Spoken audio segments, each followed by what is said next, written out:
Hi everyone, and welcome to episode number 46 on the Kindred server. As you can see, I'm back here over at the desert village, and there's been a little bit of work done since the last time we were here, so let's have a quick look. Okay, now the first thing I did is I converted this building here into a church. So if we just pop along right here, there was a door just here, so I've now moved that round to the front here. So we've got double doors, got some pews, a couple of clerics in there waiting to be for trades, and there's also another cleric just up here as well. Oh, he's now got a friend. So yes, there's a few clerics in there, so hopefully keep them all in there. Okay, other things I've been doing is, whilst I was out exploring, I found some cows and some sheep and things like that, so I've actually managed to find various different animals and bring them all over here. They were originally all in pens all at this level, and I realised that what I want to do is I want to actually have all the animals in pens at the end of the base over here, as you can see, with a little room in front of each pen for the relevant villager who deals with that sort of animal, and that way then you can trade with the villager, and it looks like they've got the animals behind them. But what I'm actually going to be doing is I'm actually going to be having the villagers actually underground right over here. So what we'll do is we'll head on over to the pyramid, and then you'll be able to see them over there. Okay, so over here in the pyramid, I've actually hollowed out this area just here, and this area here is, I'm not too sure what I'm going to be using it for, actually, maybe storage, something like that, haven't really quite worked out. And then as we come further down, we've then got all of this area here is where I'm actually going to have all of the farms, all of the animals and things will be coming down in here. And we've got this little tunnel here, we'll just follow this along. This then actually leads us just underneath where those just underneath where the cows are. So the cows are actually going to be just above here, and they're going to drop down into here, so I can then bring them through into the actual main tunnel area, main farm area. Okay, so that covers most of what's happened recently. One of the other things that did happen is, sorry about that, that was the dog. One of the things that did happen a while ago was I was actually down here in the mine that I've set up, and down that way along the tunnel, if I can stand up, there it is, along the tunnel down here, there's actually an abandoned mine shaft, and in that there's one zombie spawner and a couple of cave spider spawners and things like that, and I got attacked by a load of zombies and died. So yeah, unfortunately I've spent an evening or so actually just recovering all of my various different armour and stuff like that. So if you now have a look, so I've now actually named all of my armour so I can remember what I've got. So I've now got pointy stick, silky pick, fortune cookie, the silk chopper, some shears which silky spoon, some shears which I haven't bothered naming, and then the OP bow.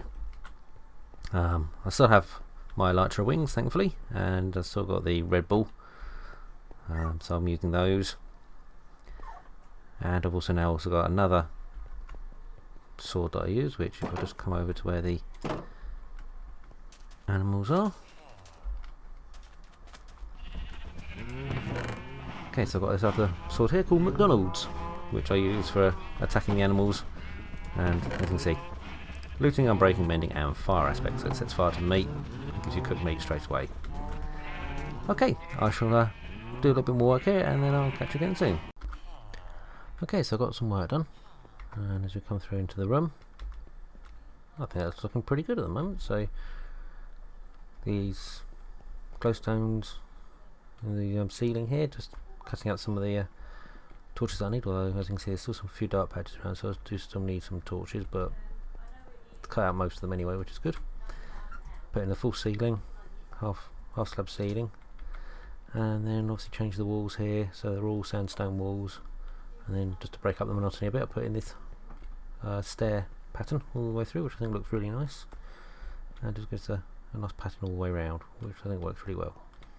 Okay, next thing to do is to work on this flooring, and what I'm going to do is I'm going to work out a pattern for the pens that are in here, and then that way then I can then cut out the flooring and put in various different flooring depending upon what type of animal it is, and stick all the pens and things like that in. So that's going to be the next job. Okay, once I get that done, I'll be back with you. Okay, cheers. Okay, I've done quite a bit of work here, as you can see. So the farm is now all fully populated. So we've got each one of these pens made up of a 4x4 area of grass, with then a ring around the outside of grass covered in glass. So the grass stays there, but then it can then migrate through when the sheep eat it like that. It will then migrate through and grow through from under the glass back up again to restock it. So there will always be green, or various stages of green. Okay, so we will have 16 pens for each with different colours of sheep. Whites through to blacks. Cows in the end there, because they cover that little corner there. And the reds and pinks and purples and things. And the sheep, again in the corner. And the blues. And the browns. And chickens. And then the oranges, yellows and greens. And it's coming on quite nicely. What I've ended up doing is aiming to get 8 sheep in each room, or each pen, and that should be, I think, sufficient to stop, to keep the grass well maintained, and also allow me to shear all the sheep and then for them all to regrow back fairly quickly. Each one of these chests at the front here got a little bit of food, and obviously the amount of wool that I've already collected. Some of them, like with the sheep that are coloured, I've also got the dyes there as well, just in case what could possibly happen. Say for instance, if I was to breed a couple of the sheep in this area, if I also bred the ones next to it as well, they may crossbreed. So a lime green one here could breed with a normal green one, and we could potentially get a normal green one over on this side. So to counteract that, so I've got some of the dyes here, so if I do spot any of those, I can just re-dye them back to the correct colour they should be. Shouldn't happen very often, because what I end up doing is I'm actually breeding the ones on this side, waiting whilst they actually do their thing, stop with the love hearts, and then I move over to the next one and breed them, and that should stop any of that sort of crossbreeding happening. Although, as you can see with this guy here, it's not exactly foolproof, because this guy seems to have glitched through into the corner. I think probably he was a baby sheep in the corner here, and then he grew up. But he doesn't seem to want to move at all, and he's not stuck, so I can't push him. So I think we'll leave him where he is. Okay, let's have a wander up here. Still not decided what I'm doing with this floor yet, but we'll come on to it at some point in time. Okay, and rule changes in this section here. Any mobs? Put down a few torches out here because so many mobs have been spawning around here, it's been ridiculous. So I'll put a few torches down just to try and reduce that a little bit. I think what I'm going to have to do is I'm going to have to do the countersunk lighting in there, so that the light's covered with glass. Try and make it look a bit prettier, and also be able to illuminate it a bit better. Now, one problem I was having is I've been having mobs spawning up on the top there. So as you can see, I've put some torches up there because I've been having, although most of the up there is half bricks, the outer edge is a normal brick, which means mobs can spawn, and it was dark up there. And we did have some skellies spawn up there, they then drop down again, and then start coming through here and murdering. I think a couple of the iron golems have actually been murdered because there was some iron floating around. One iron golem there, and one iron golem there. Oh, so that's 3 iron golems were killed off. Eek. Yeah, it looks like it. I can't see any more. Oops. So it looks like it was 3. Yeah, 3 of the iron golems have been killed off. So that wasn't a very good night. So I need to actually, get that sorted out so that stop them from coming on here. So hence the reason why I put torches up. Looking online, I have actually found out that redstone doesn't actually, or redstone stops mobs from spawning, or doesn't allow mobs to spawn, whichever way you want to look at it. So what I was going to do, just run a quick test. What we need to do is deploy. And we look up, forward a bit, track it, wait and hope. Yep, nailed it. Okay, so rather than having torches up here, what I was going to do, take them off, and then just redstone around it. Now, theory being, I don't even need all the redstone. I just need the redstone in the areas where the light level is low enough that mobs can spawn. I think for sake of a little bit of redstone, which I've got plenty of it, I think it's probably safer just to go all the way around. Now, the advantage of doing this is obviously it won't be seen from down below. whereas the torches can be seen. So hopefully that'll might look a little bit better. Let's have a look. Yeah, I quite like that because it's got quite a dark, gloomy sort of look to it, which is quite nice. But it's completely mob safe. Okay, so let's try again up here. So again, right. Okay, so if we get rid of these guys, 1, 2, and 3. It's not like I haven't got hundreds of torches, but it's just looking for something a little bit different rather than the standard. Okay, so we can place these ones around here. I might actually run out of redstone. Oh, look at that, perfect. So I've just got to run a loop of redstone around on there. Drop in. That's probably not going to be enough. I did have some redstone blocks around somewhere. Ah, here. Let's just dump half of them, I think, to be enough. There we go. Now, where was I? I was up here, so there we go. There like that. And then we run this around here. There we go. That's now mob safe. We'll do the full job. That could cause a problem because obviously that's redstone's going to link. Let's just have a look at it, see what it looks like. Don't worry about that block because I'm going to be putting some glass in there, so that'll stop any mob spawning there. Okay, let's just pop down here and have a quick look.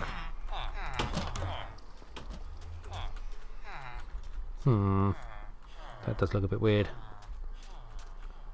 I think that one might have to keep the torches, because that does look a little bit strange with the random bits of redstone. Almost looks like a sacrificial blood or something like that coming down. That's what we'll do. Let's get rid of those. Just a torch there. That's a torch there. There we go. What's the light level like at the front here actually? So we have 11, 10 and 11. Alright, so that's no problem at all. Not going to get any spawning there anyway. There we go. All sorted. Okay, next job we've got is come on over here. You see, I put in the building, or started to put in the buildings for the farmers to go in. All along here. So what I'm going to do. Oh, hello, Mr. Spider. Oh, you're coming over, are you? Okay. Ready? Thank you. Yeah, what was I saying? Hello, is there a sheep in with the cows? Not anymore. Right, yes, what was I saying? That's it. So I've started creating these buildings here for to house the farmers. Notice again we've got 1.5 block height here between the floor where they're going to be standing and the walls, so they can't jump out of here. So I don't actually need to put a roof on these if I don't want to, but I probably will do anyway just for completeness. And what I'm going to do is also pop a door, although we've got the fence gates here separating the actual pens from the shops, what I'm also going to do is also going to put some doors on there as well, so at least that way from the villagers' point of view these are actually houses, and that could potentially increase the size of the village, and possibly, you know, maybe even create another village over here, which will all help in the end when it comes to breeding for new villagers and also for iron golems and things. You also notice here I've just flattened out the floor area in front of the shops, so we've got a little bit of we can actually sort of now at the same level as the actual villagers themselves, because it was a bit, obviously the actual this sort of little rise, this little hill area here came right the way up to the edge and it looked a bit silly, so I'll just cut that back. Obviously from here what I'm going to have to do, put in a little road running along there, and then maybe put the road coming around here all the way around over to here, and then maybe joining on over here, something like that. But yeah, so it's coming on. Okay, I'll cut away again and join you again in a minute. Cheers. Hi and welcome back. And as we spin around here, you see a new addition here, this pathway. So let's just follow it on up. And this pathway just leads through to where these little mini farms are. And I've now got loaded each mini farm up with a villager of that speciality. So like for instance this one is out of chickens. Got chicken up there. And if we a little bit further forward, there we go.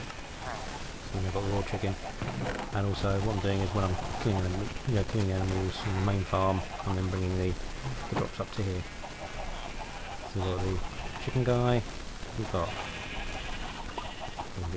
the shepherd. This one is pork. And finally at the end here we have the leather worker.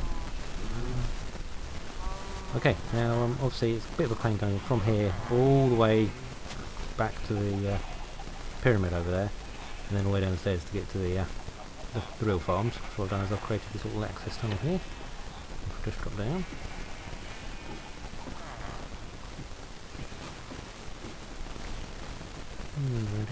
Again, noticing the same pattern in the main hall, just to sort of link it all in together. I think it's quite a nice pattern, just breaks up the plain walls. Okay, and then just come into here. There, so we can now access all of these various different farms, collect all the various drops, and another escapee. It's strange this is happening. I think it must be where the babies grow up. If the babies are staying too close to the corner like that, they get stuck, because that guy's not going to go anywhere. Okay, yeah, so we've got a variety of different, what did I say? Yeah, so this is where I can access all the various different coloured walls and things like that, so you can just grab a handful of those, a couple of those, whatever you need, and then take them up to the surface and use them up there. And in the case over here we've got all the chickens and whatever. Oh, I got ready out of that. So yeah, so there's any chickens I can put them in now. I'm actually just recently over at the farm, so I can just top them up. And see what we'll do. Over here, just pick these up. Take a quick span. And the rest of some babies. Oh, is that it? There's some more here. Just got the one bowl of things. Just feed these guys up.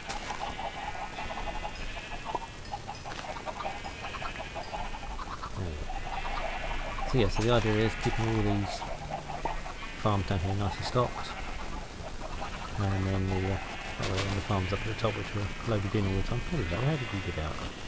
The farms up at the top which are loaded in all the time hopefully won't cause too much lag, as these ones down here should hopefully keep the lag to a minimum. Theory anyway, but whether it's going to happen or not, I don't know. Okay, well, I think that's about it for this episode, so if you enjoyed the episode, please leave a like, and if you haven't already, please subscribe. One of the things you may have noticed this episode is I've actually been using a different software to record, rather than using Simple Screen Recorder and Audacity to record my video and audio separately. I've actually, this video, been using OBS and recording both at the same time, which also streamlines the amount of time it takes me to do the editing afterwards, because I don't need to match it all up and get all the audio and everything all in sync. So let me know what you think, and if you prefer this format, that's great, and I'll catch you again soon. Cheers! Bye.